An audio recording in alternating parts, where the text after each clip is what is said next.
설교는 특별히 성도들에게 성품에 관계되는 성령의 열매들에 대해서 살펴보는데, 그 중에서 균형과 질서를, 생명을 위해서 가장 중요한 균형과 질서를 가능하게 하는 절제라고 하는 덕목에 대해서 집중적으로 살펴보고자 합니다. 이 절제라고 하는 단어는 헬라어 원어로 엔크라테이아라고 합니다. 한번 따라합시다. 엔크라테이아. 그 뜻을 가만히 분석해 보면 자신을 알맞게 조절한다, 자신을 적절하게 통제한다는 뜻입니다. 무엇에 따라서? 하나님의 뜻, 하나님의 말씀에 맞추어서 자신을 조절하는 능력이에요. 영어로는 뭐라고 번역되느냐? 셀프 컨트롤 또는 자기 관리, 자기 통제라고 번역합니다. 잘 살펴보면 본문에 성령의 열매라고 하는 그런 9가지 요소들이 나옵니다. 여러분이 한번 본문을 보세요. 근데 이 9가지 요소들 중에 제일 먼저 나오는 게 뭡니까? 사랑. 순서가 중요합니다. 제일 중요한 게 제일 앞에 나오잖아요. 그런데 절제는 지금 어디에 나옵니까? 9번째, 제일 마지막에 나옵니다. 에게게 목사님, 사랑 정도로 제일 먼저 나오는 걸 다루어야지 절제, 이 별것도 없는 거 왜 오늘 설교하려고 하십니까? 그건 몰라서 하는 소리입니다. 사랑이 중요합니다. 제일 사랑은 우리 인생이라는 비행기, 우주 만물의 비행기, 우리 신앙의 비행기를 조절해 나가는 그러한 조종관이라고 할 수 있어요. 하나님이 조종하는 조종관인데, 어디로 가야 모두가 풍성하게 행복하게 잘 살 수 있는? 사랑으로 가야 됩니다. 만약에 모든 사람들이 성경의 제일 계명대로 하나님 사랑, 이웃 사랑, 원수까지 사랑하면 이 세상은 천국이 될 거예요. 근데 그렇지 않잖아요. 훨씬 더 많은 경우에 갈등하고 이용해 먹고 그러잖아요. 사랑으로 가야 됩니다. 신앙생활도 여러분, 너무 정의의 사도, 예수님을 너무 정의의 사도로 이렇게 공의에 기반한 신앙을 구축하게 되면 그것이 귀한 영역이 있지만은 잘못하면은 행복하지 못해요, 신앙생활이. 그 중에 제일은 사랑이라 그랬잖아요. 그러니까 여러분, 사랑이 더 주도하고 사랑이 이끄는 가운데 공의로움이라든지 다른 덕목들이 협조를 해야 되는 거예요. 사랑 안에 뿌리를 내리고. 그래서 저는 목회를 하면서 또 제 신앙이나 인생을 돌아보면서 늘 사랑을 따라 나아가고 있는 거예요. 제가 요즘 하나 깨달은 게 있습니다. 설교를 하면서, 목회를 하면서 성도들을 변화시켜야 되겠다. 근데 제가 5학년이 되면서 좀 철이 드는 것 같아요.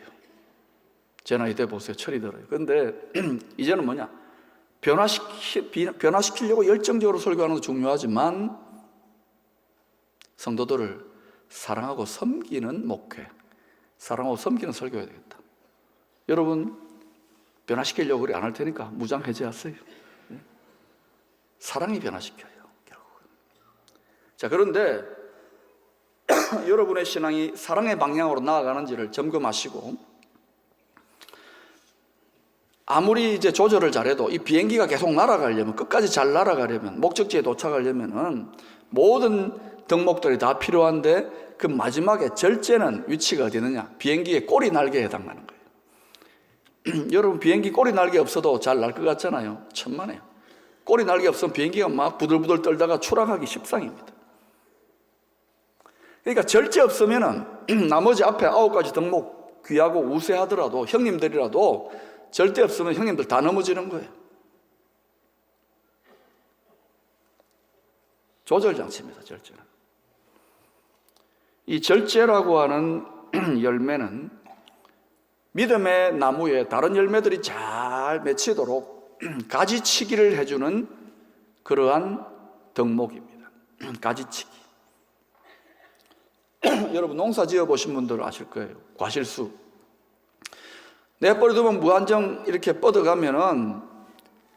그러면 열매가 많이 맺힐까? 좀 그렇지 않습니다. 힘이 너무 분산되고 진액이 너무 분산되어서 오히려 열매가 부족해질 수 있어요. 그래서 지혜로운 농부는 가지치기를 적절하게 잘합니다.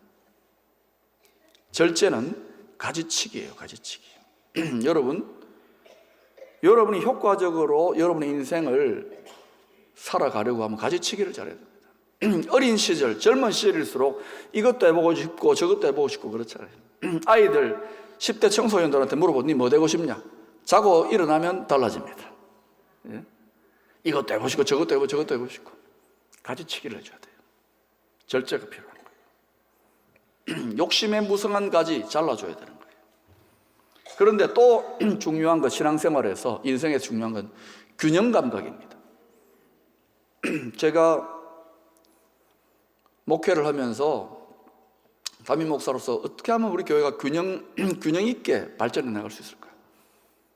뜨겁게 불같은 성령의 능력과 은사로도 나가야 되지만 또 냉철한 하나님의 말씀에 기반한 이성이 필요합니다.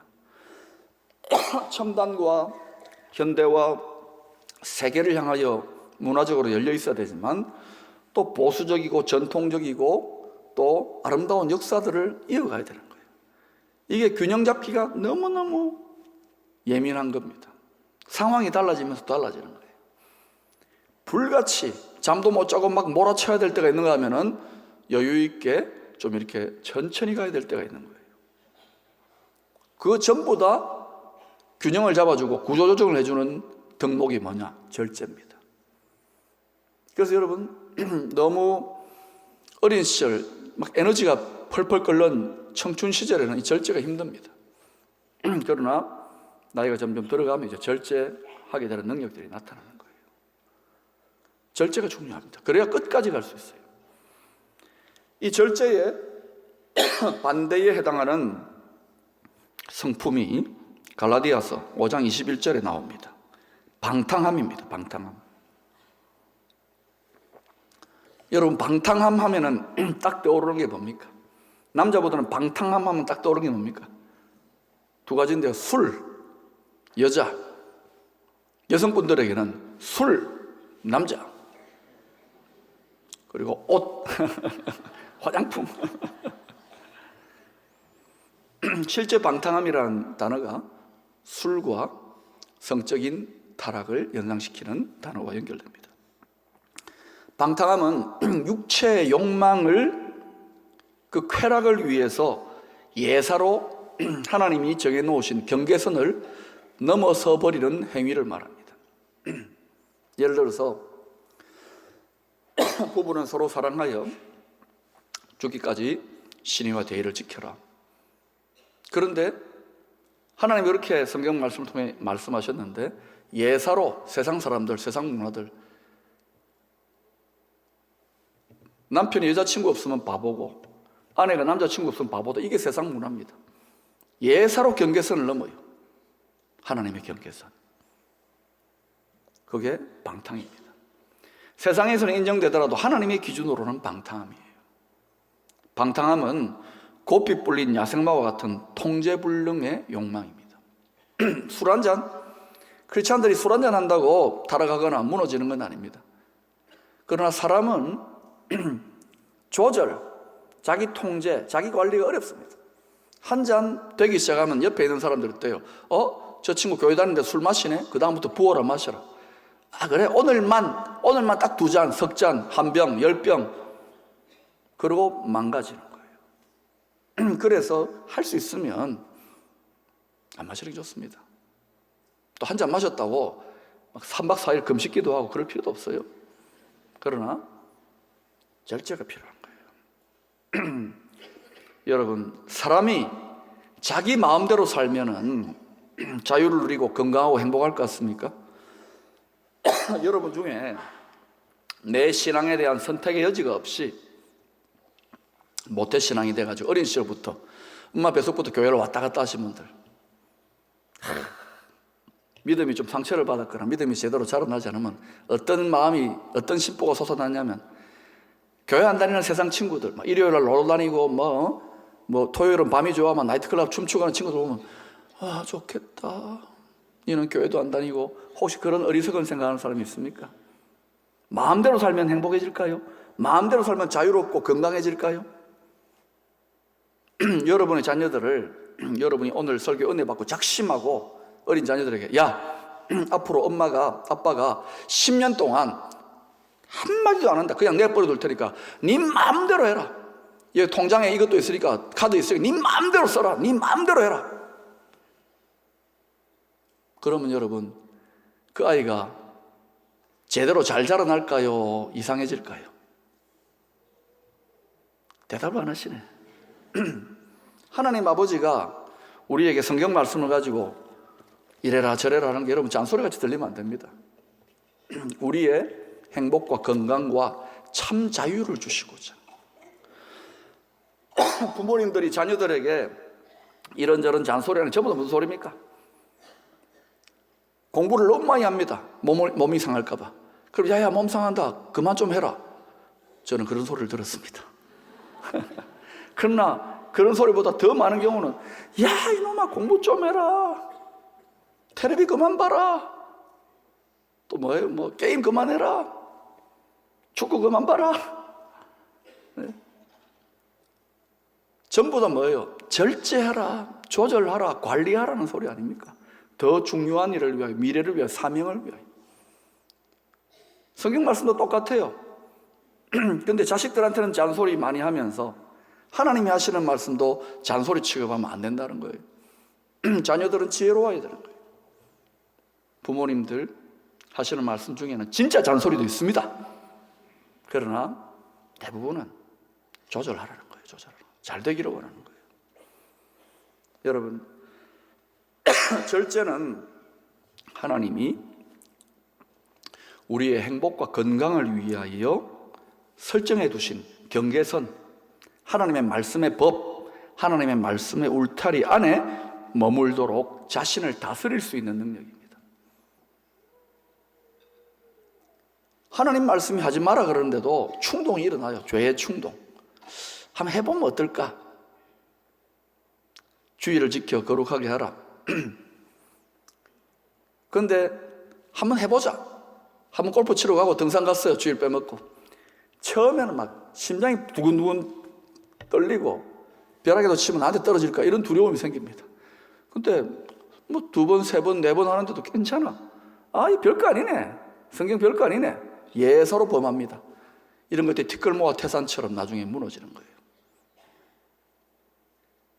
하나님이 말씀의 법, 경계선을 주시고 그 안에 머물러라고 하는 것은 적절한 만물의 질서와 조화와 번영과 공동의 행복과 건강을 위해서 그 경계선 안에 머물므로 질서와 조화와 균형을 이루어서 그렇게 살게 하시도록 주신 진리인 거예요. 여러분, 하나님보다 더 잘할 수는 없잖아요. 하나님 믿어야죠. 그런데 사람은요, 절제가 안 됩니다. 마음대로란 것은 무한한 욕망을 하며 끝까지 달려가다가 죽으라는 말하고 같아요. 욕망은 방탕으로 흐릅니다. 그래서 여러분, 우리가 정말 사람으로서 반성해야 됩니다. 우리는 나쁜 일, 더러운 일, 악한 일에 대해서만 절제해야 된다 생각하는데 그렇지 않습니다. 선한 일, 좋은 일, 하나님의 일, 교회 일, 선교하는 일에 있어서도, 구제하는 일에 있어서도 절제할 줄 알아야 됩니다. 그러지 않으면 변질돼요. 아무리 좋은 동기가 있어도 왜곡되거나 열매가 안 좋아요. 끝까지 못 가요. 복음서의 예수님의 삶을 살펴보세요. 예수님은 뭐 맨날 울기만 하고 뭐 그랬습니까? 아닙니다. 예수님 성령으로 기뻐하사 예수님 생을 즐겼습니다.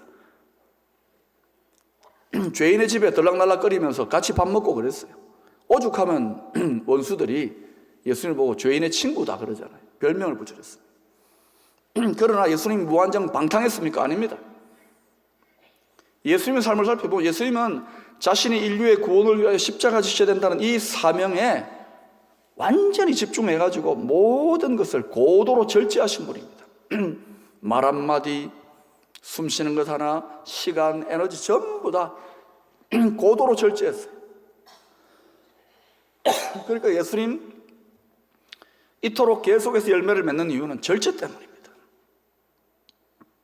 십자가, 예수는 십자가 지셨잖아요. 어떻게 지을 수 있습니까? 십자가는 절제의 절정입니다. 절제의 절정 고수만이 십자가 질 수 있는 거예요. 예수님 온 우주 만물의 권세, 하늘의 권세를 가졌잖아요. 사단의 유혹에 넘어간 바리새인과 대제사장 서기관들이 십자가에 못 박아 죽이라 할 때에 예수님 자신이 갖고 있는 파워, 권세, 특권, 능력, 그거 가지고 아버지 저놈들 싹쓸이 해버리세요 이러면 다 죽습니다. 천사들을 이러면 한 천사마다 다 죽여요. 영계에 그런 엄청난 비밀이 있는, 그런데 예수님 고스란히 십자가의 잔을 다 마십니다. 무서운 절제 아닙니까? 무서운 절제. 절제의 절정이라니까요, 십자가는. 여러분, 자기 십자가를 지고 주님 따라오라 그러는데 누가 끝까지 자기 십자가 질 수 있습니까? 절제할 수 있는 사람입니다. 처음 예수 믿고 뭐 주님을 위해 죽는다, 순교한다, 별말을 다 합니다. 한 2, 3년, 4, 5년 지나면 시들시들해집니다. 뭐 선교하겠다고 죽겠다고 그럽니다. 10년 뒤에 보자고요. 20년 뒤에 보자고요. 절제하지 못하는 사람은 자기 십자가 지고 가지 못합니다. 나중에는 자기 인생의 짐, 자기 생존, 자기 신앙 하나도 제대로 지켜내지 못하는데, 너무 여러분 지나치게 잘 믿으려고 하지 마세요. 그냥 믿으세요. 사람이 그렇게 영웅적이지 않습니다. 우리는 용서받은 죄인일 뿐이에요. 은혜로 감당하는 것이죠, 은혜로. 예수님 보세요. 진정한 절제는 힘이 있는데, 누릴 수 있는데, 특권을 부릴 수 있는데 사용하지 않는 거예요. 권세와 능력과 특권은 절제할 때 빛이 나는 거예요. 절제할 때. 얼마든지 그렇게 할 수 있는데 그렇게 안 한다. 거기에 성도의 미학이 있는 거예요. 이 대한민국 백성들이 지금 특권층들에게 뭘 요구합니까? 권세자들에게. 이 절제의 미학을 요구하는 거예요. 지도자들이 이 절제하는 나라마다 잘 돼요. 나라가 계속 번성한다고요. 그러나 지도자들이 절제하지 못하면 특권과 권세를 있는 대로 부려버리면 나라 끝나버립니다. 힘이 강력하면 강력할수록 더 잘 통제하지 않으면 위험합니다. 예수님 하늘과 땅의 모든 권세를 가지신 분인데 그 엄청난 파워를 가지고 절제의 고수가 아니었으면 다 죽었습니다. 우리는. 그런데 예수님 절제하죠. 무서운 절제입니다.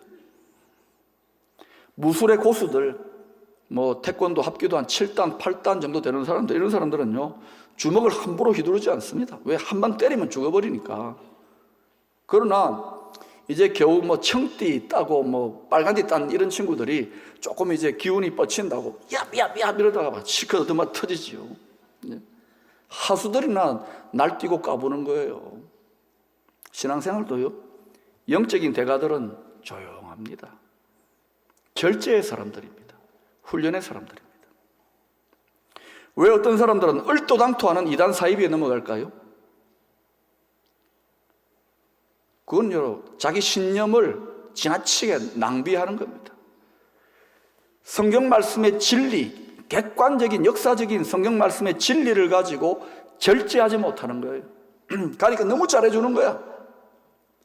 막 자기 기성교회에 있다가 소외됐는, 거기 막 간을 빼줄 정도로, 쓸개를 빼줄 정도로 잘하고 먹을 거 주고 일자리 주고 그러니까 아 그래 하고는 진리로 절제하지 못하고 빠져버리는 거예요. 여러분, 이단 사이비는요, 정신 바짝 차리세요. 영적인 룸사롱하고 똑같아요. 사장님 결국은 패망이에요. 기성교회가 잘해야죠. 성도들 더 잘 섬기고 잘 세워야 되지만 진리로 분별해야 되는 거예요. 요즘 보면 성도들이 교회에서 가르치는 말씀 외에 인터넷이 발달되다 보니까 뭐 여기서 조금 저기서 조금 들어가지고 온갖 회개하고 극단적인 주장을 하면서 신앙이 파선하거나 심지어 교회를 떠나는 분들이 있어요. 여러분, 균형 감각. 처음에는 잘하는 것 같지만 극단으로 빠지면 극단적 종말론, 극단적 은사주의, 극단적 신비주의 다 결과가 안 좋습니다. 균형, 질서, 절제, 거기에 하나님이 생명과 신앙의 축복의 건강의 비밀을 다 숨겨 놓으셨기 때문에 그래요. 저도 여러분 기도해 주세요. 절제. 이제 제가 이제 5학년에 입문하니까요, 4학년 때는 막 교회 일 막 교회 부흥하고 성장해야 되니까 막 콜록콜록 너무 과로하는 거예요. 절제, 선한 일에 절제가 필요합니다. 우리가 욕망을 다 채우고 끊임없이 질주하면 행복해진다, 그렇지 않습니다. 절제할 수 있을 때 참된 자유와 행복이 주어집니다. 모든 절제는 반복되는 훈련으로 가능합니다. 리더십의 대가인 바비 클린턴 교수가 크리스찬 리더들 30%만이 끝까지 finish well, 아름답게 신앙생활 마무리한다는 거예요. 크게 한번 넘어지거나 끝이 안 좋거나 심지어 타락하는 리더들이 많아요. 사울을 보세요. 다윗도 넘어지지요. 솔로몬도 자빠지지요. 멀쩡하게 전도 유망한 목회자가 한 방에 훅 나가버리고 멀쩡한 장로님이 무너지고 깨어지고 30% 비교적 흠집 없이 무난하게 다니엘처럼 그렇게 끝이 더 아름답게 열매 맺고 피니쉬를 한다는 거예요. 그러면 이러한 크리스찬 지도자들, 이러한 하물며 성도들을 어떻게 했습니까? 그런 크리스찬 지도자들이 넘어지게 만드는 6가지 유혹이 뭐냐? 첫 번째가 재정의 오용과 남용입니다. 재정의 규모가 커지고 개인적으로 활용할 수 있는 여지들이 생기면은 투명해지지 못하는 거예요. 두 번째는 권한의 남용. 막 권세를 부리기 시작합니다. 벼슬인 것처럼. 여러분, 종교 벼슬은 닭벼슬이라는 별명이 있습니다. 하려면 세상 권세가 낫지. 섬기는 겁니다. 교만, 영적 교만이 우쭐우쭐해지는 거예요. 성적인 타락. 오늘 얼마나 교묘하게 요셉 목사님 지치고 힘들 때 훅 가는 거예요. 하나님 말고 다 위로. 남자들 정신 차려요. 여자들 아닙니까? 여자들 정신 차려요. 꺼진 여자도 다시 보시고 정신 차려요. 꺼진 불만 보는 게 아니에요. 잘못된 가족관계, 너무 가족들이 불화해. 그러면서 교회 봉사한다고 먼저 가족들과 용서를 구하고 가족들을 서로 사랑하는 토양으로 만들어야 돼요. 영적인 만성적인 침체, 신앙의 여정에 큰 충격, 사랑하는 이의 사별 또는 아픔, 교회적인 상처 이런 거 경험하면 한번 침체될 수 있어요. 그런데 계속 10년, 20년, 30년 침체되는 거, 그건 잘못하는 겁니다. 그건 영적 싸움을 싸워서 이겨내야죠. 어떠한 도전과 유혹과 상처도 이겨낼 만한 강한 저항력을 가져야죠. 근데 뭐 그 상처받았다고 자랑입니까? 잠언서 25장 28절에 이런 말씀이 나옵니다. 자기의 마음을 제어하지 아니하는 자는 성읍이 무너지고 성벽이 없는 것과 같으니라. 성벽 없이 어떻게 싸웁니까? 이런 절제들은 훈련입니다. 훈련. 반복되는 훈련을 통해서 절제할 수 있는 거예요. 욕구가 성화되는 거예요. 욕망이 다스려지는 거예요. 훈련 안 받고 하겠다고요? 그거는 여러분 연습 안 하고 월드컵 우승하려고 하는 똑같아요. 이제 가을에 또 훈련 받으라고 권할 겁니다. 특별히 여러분 편안하게 적당하게 신앙생활 하겠다, 편안하게 월드컵 우승할 수 있습니까? 불가능합니다. 훈련하세요. 안 그러면 예사로 팍팍 넘어갑니다. 얼마나 많은 신앙의 유혹과 도전과 복병들이 있는데 믿어도 뜻대로 안 되네. 성령의 소욕과 육체의 소욕이 서로 싸우는 거예요. 절제. 절제하는 자만이 끝까지 갑니다. 창세기 2장 16, 17절에 하나님이 최초에 이런 명령 주셨잖아요. 여호와 하나님이 그 사람에게 명하여 이르시되 동산 각종 나무의 실과를 내가 임의로 먹되 선악을 알게 하는 나무는 먹지 말라. 내가 먹는 날에는 반드시 죽으리라 하시니라. 하나님이 인간에게 자유를 주셨지만 분명히 경계선을 그어 놓으셨어요. 무한정 자유롭지 않습니다. 앞으로 자유 외치면서 예사로 하나님이 정해놓으신 하나님의 경계선을 침범하는 일들이 생길 것입니다. 그 자유는, 하나님의 경계선을 침범하는 자유의 영역은 싸워야 돼요. 하나님의 말씀, 하나님의 경계선 안에 머무르게 될 때에 만물이 생명과 질서와 균형의 조화 가운데 들어가기 때문에 그래요. 여러분 정말 끝까지 완주하시고 승리하시고 아름답게 여러분 신앙생활 피니시 웰 하기를 원하십니까? 고린도전서 9장 25절에 이런 말씀이 있습니다. 이기기를 다투는 자마다 모든 일에 절제하나니 그들은 썩을 승리자의 관을 얻고자 하되 우리는 썩지 아니할 것을 얻고자 하노라. 이길 수 있기를 축원합니다. 기도합니다.